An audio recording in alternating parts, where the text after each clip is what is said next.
Hi, I'm Denise. And I'm Tom. And welcome to our podcast, Because We've Been in Your Shoes. We created our podcast for you, our nonprofit colleagues. As nonprofit professionals with over 50 years of experience combined, we've led nonprofit hospitals, university programs, campaigns that have transformed cities, communities, and campuses. We're from Chicago and Detroit, and now we're in the Pacific Northwest. Our work has taken us across the country from the Midwest to Seattle, to Portland, California, and nationally. We've seen it, lived it, and have learned from it. We've all been through a lot as nonprofit professionals, and we hear you, we see you, and we understand. We know you, too, are used to wearing many hats. It can be exhausting, but we come together with the shared mission to transform the world. Because We've Been in Your Shoes is a podcast for you, us, and our entire nonprofit community, sharing and learning from one another so we can continue to innovate and unleash capacity for good. We'll hear from colleagues and peers, discuss emerging issues in the sector, and provide you with key takeaways and useful tips to support you in all you do. We believe that people and philanthropy equal possibilities. Join us on the Because We've Been in Your Shoes podcast with new topics and special guests. Hi, Tom. How are you? I am doing well. How about yourself? Pretty good. Well, Tom, I'm quite excited about the special guest we have here, and I would like to introduce her right now. We've got Agnes Zach joining us, a longtime nonprofit champion, leader, and recruiter. Agnes is the CEO of Nonprofit Professionals Now, an employment agency serving the nonprofit community. Over her career, Agnes has worked for a variety of organizations, bringing those skills into play when leading executive searches and temporary placements. Agnes started her career as a lobbyist working with small business associations. We got to ask about that. Moved to a trade association and on to nonprofits. In all of these transitions, she learned and worked with board members, staff, community partners, building relationships, and making decisions that fit their business models. In 2012, she started Nonprofit Professionals Now, and as a program within a nonprofit. In 2016, it moved to a corporate status with shares owned by the nonprofit, and in 2022, this year, it is now an independent S-Corp owned by Agnes. That's fantastic. Congratulations. Yep, Thank you. congratulations. During these transitions, Agnes has continued to emphasize the needs of the nonprofit client in hiring staff that thrive in their environment and enable organizations to fulfill their missions. Agnes has an MBA from Willamette University's Atkinson Graduate School and lives in Portland, Oregon with her husband and her favorite dog. My dog's my favorite too. I wouldn't want to know the unfavorite. She has grown children living nearby, and walks throughout Northwest Portland are a common occurrence for the whole family. One more thing I'd like to add, Agnes, since I know you, and when I arrived actually 16 years ago here in Portland, and I wanted to get involved with the nonprofit community, people were like, go talk to Agnes Zach. And I'm like, where's Agnes Zach? I got to find her. And when I found you, immediately I knew you were a leader, and I've seen you transform the sector. So Wow. Thank you for growing this area, making new colleagues feel comfortable, and also helping to expand the scope and the potential for nonprofits serving our community. So it's been a Thank you, pleasure Denise. it's been a pleasure working with you. And before we dive in, and I know our listeners would love to learn, because they want to hear what nonprofit job hunting looks like, recruiting looks like. We would like to just have you share with our audience, how did you actually end up coming into this space as being a recruiter and being one of the top ones, and what does it take? And given that you also work with small nonprofits and large nonprofits, kind of give us a background of how you ended up here. Okay, thanks. That's a great way to start. Because as you know, back when I started out, 2008, I was asked to be the executive director at Willamette Valley Development Officers. So Portland-based, fundraising focused, capacity building nonprofit. And the mission, the goal, the idea that the board wanted to push forward was, how do we professionalize fundraising? How does it become something that somebody wants to start early in their career, stay in through their career, grow in, really be a powerhouse fundraiser? So we started creating programs that were focused on skill development and then the art. How do you do the skills? How do you train it into art? So we started the Certificate of Nonprofit Fundraising. We started a Leadership Academy. We started a Grant Writing Academy. And as you can imagine, Dinez, it wasn't too long after starting those that the number of coffee appointments that I went on skyrocketed. People in the nonprofit sector wanted to know who to hire. People in our classes wanted to know where to go work. And so it became the beginnings really were a matchmaking. How do we help people find that place? And the quote that you used about finding places where people thrive, that's been the goal. That's been the idea, is what do you need to thrive, and does this organization provide that for you? So really the birthing of recruiting was, how much coffee can you drink, and how many people can you meet in a short period of time? Well, thankfully, because Portland, we've got great coffee. We do have great coffee. Definitely. Yeah, Yes, yeah. we do. Stumptown and a few others I Mhm. can imagine. So if you want to send us Yeah. free coffee, but no shameless plug there. But well, just to kind of quickly transition, why do you love this work? That's a really good question. There's a couple of reasons. One, I inherently, in my bones, believe in the power of nonprofits to change the world. I love that. And so there is just no doubt in my mind that if nonprofits have the people, have the funding, have the know-how, have the skill, that they can change the world. And so anything that I can do that helps people who are passionate about nonprofits, helps the nonprofits themselves think about their business model, their sustainability model, their succession model, anything that we can do in that sector, I just think it's what we're asked to do. It's just one of those things that we are asked to do as participants in this community to really strengthen this sector. I love that. Thank you for sharing. Well said. Well said. I have a very challenging question for you. I knew it wasn't going to take long. Well, you know, as you were sharing, how you came into this area, what you do, something occurred to me. So, how do you when you talked about fitting the person to the job or vice versa? Right. The Right. facts are out there. There's some organizations that may not be a good fit. Maybe you've heard things about this organization or about that person. How do you work with that person and that organization when you hear rumors or there's some truth to it? Right. How have you spoken about this organization may not be a good fit and here's why? Or person B, how have you done that? Can you explain that to us? Talk to us about that. It's really, really tricky. So let's take it from the easy side. The easy side is from the organizational side. You've heard something, you've imagined something, you've seen turnover, you have an organization that you know is probably not thriving in the way that it should be thriving. You can be really transparent as the outside person coming into a conversation. You can ask the questions that other people are afraid to ask. You can have conversations with people about, what do they see? Why do you think it works this way? What would it look like if it didn't work this way? What do you actually need in order to have somebody to thrive in this position? The organization that in my mind or in my experience, the organizations have been really open to the conversation of why we have this reputation in town, or what reputation do we have? We don't even know. Tell us what our reputation is. The harder conversation is individual. What are your skills? Where do your skills fit? Are you stretching too far? Are you not stretching enough? Maybe you've had some really good experiences in this sector. Why do you think that's going to translate to another sector? In an organization where they're hiring somebody and they have two candidates, and you watch them choose the candidate that probably wouldn't be the one that you would suggest for them, that's a little hard. You can't actually say a whole lot. They're seeing the same things you're seeing. You're having these really open and transparent conversations. You're trying to build this trust.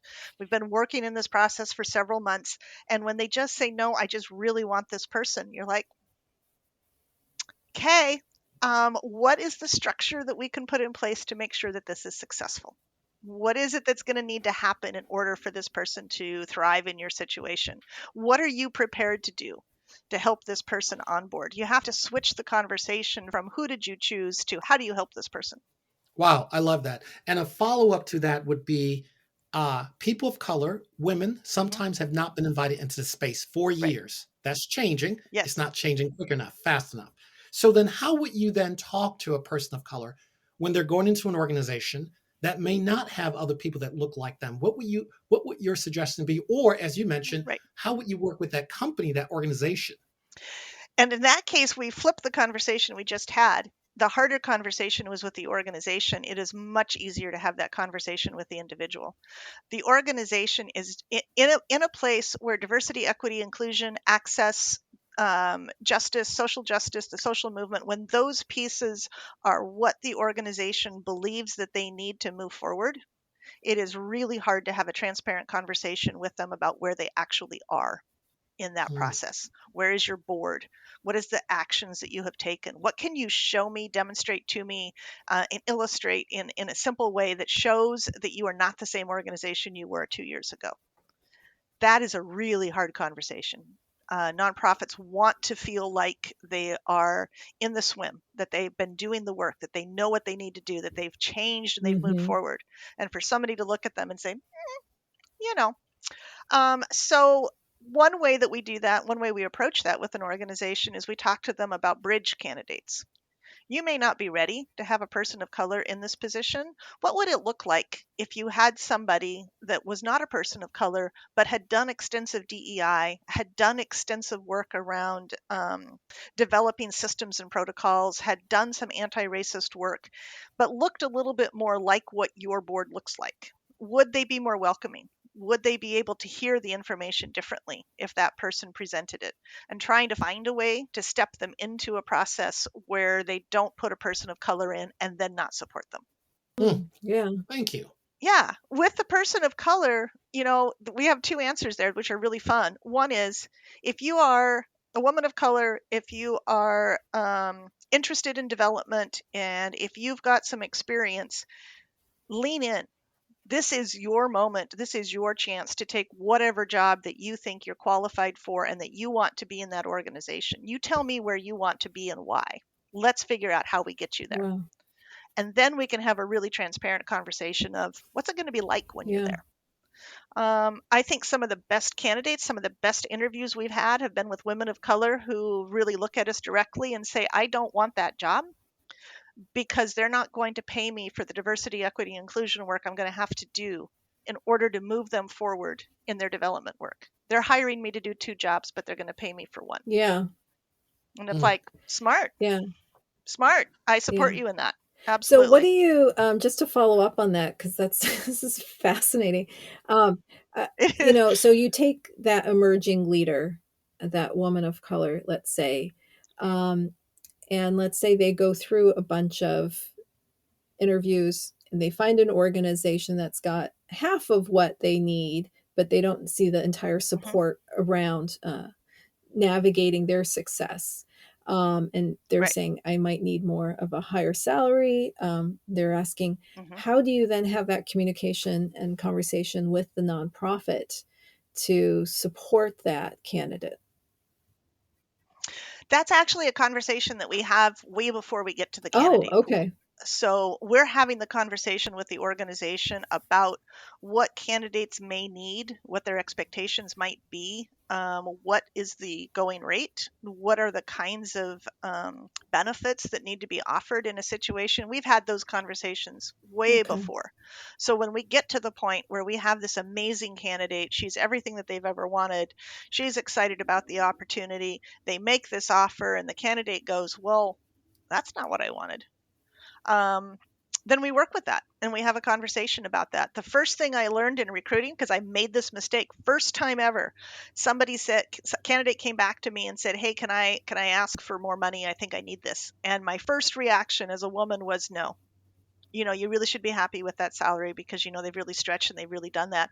And I actually literally had to stop myself and say, you know what, it doesn't hurt to ask, does it? Absolutely. I think you should ask for what you think is fair and what you think you need and what you think is reasonable. And I will tell you that 9 times out of 10, the candidate gets that. Now, we haven't even stepped into the conversation about why do people not negotiate for salary and what Yeah. changes we're seeing there. Dinesh, you've probably noticed this on our job board, but about half of the positions we do now that we're doing the search for, we don't put in a salary range. We put in a I salary. like that. Yeah. Um, This is what we think this position is worth. And it doesn't matter to us if you think you're worth twice that much or if you think you're worth half that much. If you accept this position, this is what we think the position is worth. And in that way, trying to be fair to people and not saying that we expect you to negotiate or we lowballed this because we thought maybe you might negotiate or anything like that. It's like be fair and reasonable for what this position is going to require the candidate to do. So let me ask, I'm going to jump into one of our other topics since you just brought this up. And then, Tom, I think you can jump in right after. Sure. When is it okay? So maybe they're not working with you, Agnes, on a search, but as a candidate, you often see jobs posted with no salary, nothing in there, no, not even a range. And oftentimes as women, and especially in my culture, it's like, don't talk about money or ask about it. That's the worst thing you can do. Right. At what point, when you're talking to a recruiter, is it okay to ask, is it after the first interview, before the interview, after the second interview? And when can you say, well, can the position be higher? Right. When is the appropriate time? It's nice when you have a recruiter because we really play that intermediary. I have a lot of respect for candidates when I reach out to them and say, "Hey, we'd like to do a first interview with you," and they go, "Well, there was really no salary listed. What is it? Is this worth my time? Is this worth your time?" And you can say right up front, "Salary is this." But more importantly, and Tom, you probably know this in Washington. I believe you just passed the legislation that it's required to have salary listed on job positions. Oh, that's great. And why not? That's right. I mean, we're down to a few select organizations who somehow have a concern that the pay, particularly in development and executive level positions, is out of context with the rest of their positions. And they're afraid to post the position, or they don't think it's culturally appropriate, or whatever their logic might be. And to a certain extent, it's just like you just need to get over that. When a candidate is working directly with the organization, I think there's more fear about when can you ask about salary. How badly do I need this job? Am I going to insult somebody? Will they invite me back for the second one?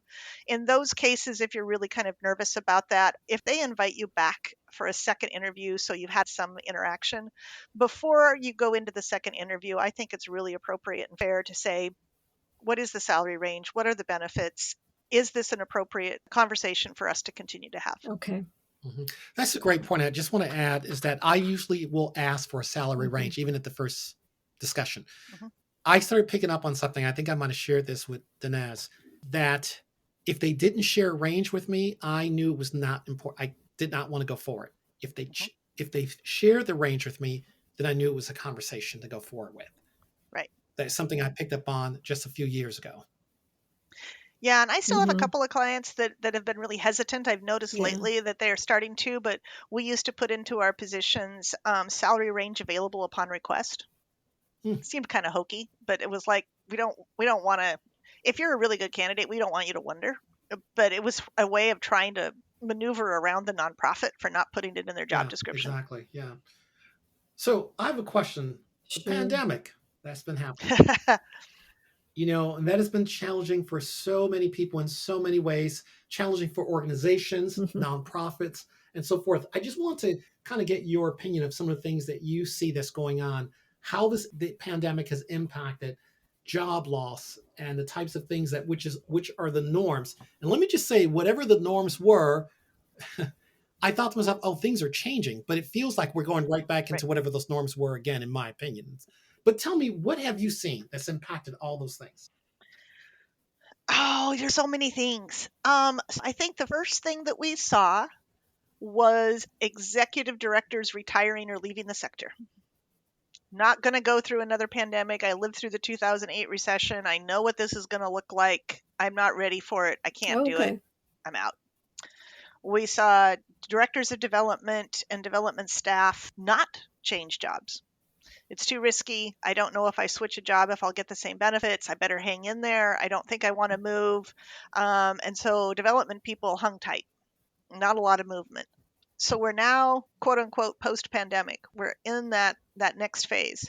We're continuing to see a lot of executive directors retire, leave the field, do those kinds of things. Development folks are now ready to change positions. So there is a big whoof in the development sector where people are moving around, they're looking around, they're reaching out, they want to have conversations. And the way I've been describing it is we have a hole in the middle of the development world. We have people that would be development managers, maybe young development directors, few staff, some skills, 5+ years. They're pushing for higher salaries, bigger jobs. They're taking advantage of this open market. They really want to move their skills forward. They're leaning into positions. We have people at the entry level of the market who are seeing a change in salaries, particularly around development, where that pays better than some of the program positions. They want to get into development. They're pushing into development, but they don't have the skills for the people that just left this mid range. And there's nobody in this middle range. And Portland, Portland is a very different market than Seattle. And so if I mention to you pay ranges or I mention things, you're going to probably go, I don't even know what you're talking about. We don't have that range in Oh, Seattle. wow. But, our mid range is probably in that $70,000 range. We don't have anybody that wants a $70,000 job. We have people that want 85. And we have people new to the sector who are looking for 60, 65 because they're moving up. And so there's this hole. If you talk about how the impact went across sector, environmental organizations survived the best. They had the wealthiest donors. They had the most consistent message. People were trying to get outdoors during the Mm, pandemic. So there was this yes. connection with nature. There was this mission thing they could do. Social service organizations got bombarded. There was millions and millions of dollars coming at them, and they were the only sector that had frontline workers who had to show up every single day. And they weren't getting paid well. It was tough work. Everybody was stressed. Those folks are exhausted. And if they haven't Yeah. already left their job, they're trying to figure out how to leave their job. I mean, it is just, Yeah. Yeah. I can speak to that. When you're working in a human service frontline agency, nonprofit, it's even in the development side of it, it is overwhelming. mhm, And it has been. And I have seen a lot of burnout actually in the chief development officer space. I mean, I can speak to that yeah. personally, but and you know, it's not, it has, the last 2 years has not been sustainable. The amount of volume, you would think that, oh, you're raising all this money, it's coming in, it's unsolicited, that's great. But it was quite challenging and taxing. Yeah. Agnes, I want to go back to something you mentioned. And this is about, these open areas, these, right, people are moving up and moving around. There's still this, hmm I've often thought about transferable skills. Uh-huh. That's a way to invite people into this field, but that means the managers or the leaders have to take the time to train. Right. And right, what are your thoughts about those transferable skills into our field? I think it's a huge opportunity that nobody is taking advantage of. Mm. I love WVDO, Willamette Valley Development Officers. I'm a big fan. I love the programs that we created. Name me another organization whose sole intention of purpose is to teach somebody how to do fundraising, how to do the science and the skill of fundraising. If you're a banker, if you're an artist, if you are a gardener, if you are a Hmm. college student, you could come into one of those classes and walk out of there going, I know how to write a grant. I know how to write a case statement. I know how to ask somebody for money. I know how to do the skills necessary to be able to do the work. And nonprofits oftentimes pick up the worst habits of businesses. And one of the bad habits they picked up was hire the person for the job you need done, no training. They have to be able to do it the day they walk in. You name me one person who's happy in their job when they do a transfer, a lateral move across positions. You want to learn something. You want to have an edge. You want to grow in some space. You don't kind of just flop over. But business taught us that you should be able to Hmm. hire somebody who just walks in and does the job. So nonprofits have this bad habit now that they want somebody to come in and do the job. Bring your little black book. Bring your skills. You show us Mhm. how you want to do your management. We're not going to have any time to teach you. Our event is in 3 months. The annual appeal has to go out in 2 weeks. And oh, by the way, the board just passed a 10% increase in the budget. You'll be fine. And it's like, Yeah. so tell me what the fun is. Tell me where the joy in my job is. Tell me where Yeah. I'm going to learn and grow and be something different than I am. Yeah. And if there was any advice I could give to nonprofits, it's really figuring out that capacity for training. Yeah. I Do think you encourage that, like when they bring in somebody that's either transferring skills, do you recommend they hire a development coach for them, or almost 100% of the time. You do? Okay. We recommend coaching classes for all of our placements. We provide 10 hours of onboarding after the hire, and the whole point of that is what are you going to be measuring? What's your communication style? What is that going to look like? How are you going to know this person's doing well? And trying to make sure that we give them a longer runway to try to figure out how to do more coaching. Wow. Okay. And I think I'd like to, this is really interesting. I'd like to shift quickly into kind of the recruitment phase. And now just kind of talking about just what can a candidate expect during the recruitment phase? In some cases, you hear where the candidate's main point of contact is the recruiter only. I've been in situations where the recruiter's like, here's the hiring manager at the nonprofit, schedule your time with them. What is that best practice, and what do you see as a better relationship, and what can a candidate expect, especially someone new that's being approached by a recruiter? That's a really good question, and I think it is a little bit dependent upon the position and the organization. Just like everything is, everything has a different feel. We have an expectation on our side that we don't always meet. So I'll just out myself. I don't always be as responsive as I want to be, but I'm thinking about it. The ideal would be that we create a job description that is interesting and appealing, and we put it out into the world, and a candidate sees that and says, that would be something I would like to do. Okay. And they either submit their application or just reach out to us directly and say, this really appeals to me. And then we can have a little bit of a conversation about, why does it appeal to you? What do you think that you're bringing to that? What would it look like if you were in that position? Trying to make them understand that we're not doing an early interview. We're trying to figure out who you are and what's going on. We try as much as possible to build our interview process with the client, so that when we come back to them and say, this is what we learned and this is what we did, that they already know those are the questions we're going to ask. Okay. And that these are the kinds of answers we're going to come back with, so that we know that we're all on the same page. And I think it's a little different than some. But once the search is done, once we've selected a candidate, once we've said, I'm sorry, I wish we could have moved you forward, what we couldn't, you have a relationship with that recruiter. At any point in time, at least what I tell my candidates, any point in time you see a position, whether we're doing the search or not, reach out. Let us know. We try to make sure that if you've gone through an interview process with us and you've ended up in those final areas, that we at least offer you a half an hour phone conversation to talk about what we saw in the interview process. What did we hear from you? What can we share with you that the organization saw or didn't see? We have some restrictions. There's some pieces we can't say. But within a realm, you're trying to build this relationship because you know that this person's going to pop up at another job, and you want them to feel confident that you're going to treat them well, and that they're going to be placed in a position where they can perform well.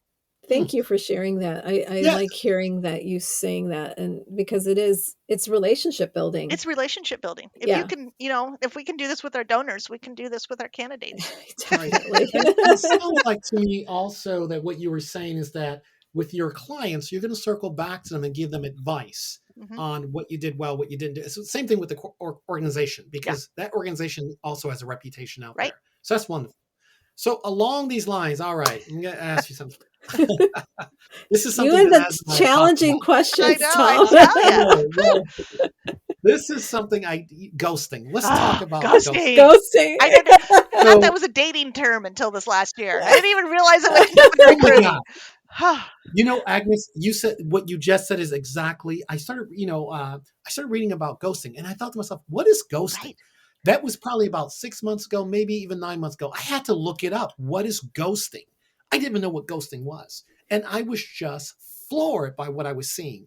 And I spoke to a number of my friends that are in the recruitment HR area. I'm like, tell me about this. And they gave me various, explanation as to what's going on. And some of it was fair. Yeah. People are exhausted, and ghostings happen on both sides, correct.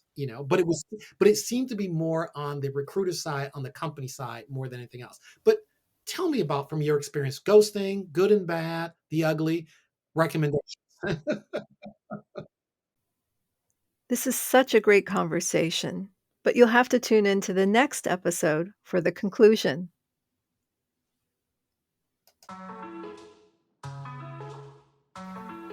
Thank you for joining us on this episode of Because We've Been in Your Shoes. Join us next time as we share, advocate, and highlight experiences and ideals from nonprofit colleagues, leaders, and champions. Subscribe to Because We've Been in Your Shoes podcast and be the first to hear our new episodes introducing new topics and guest speakers. Remember, nonprofit friends, you're not alone because we've been in your shoes.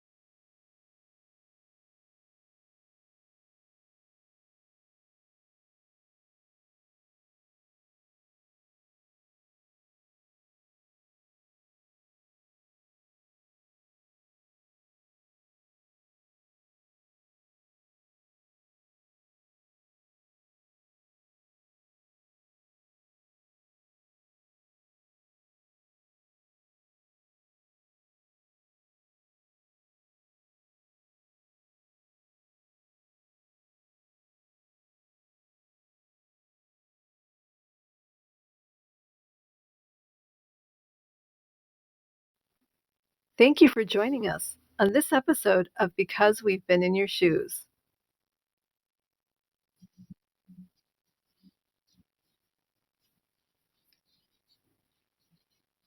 Subscribe to Because We've Been in Your Shoes podcast and be the first to hear our new episodes introducing new topics and guest speakers. Remember, nonprofit friends, you're not alone because we've been in your shoes.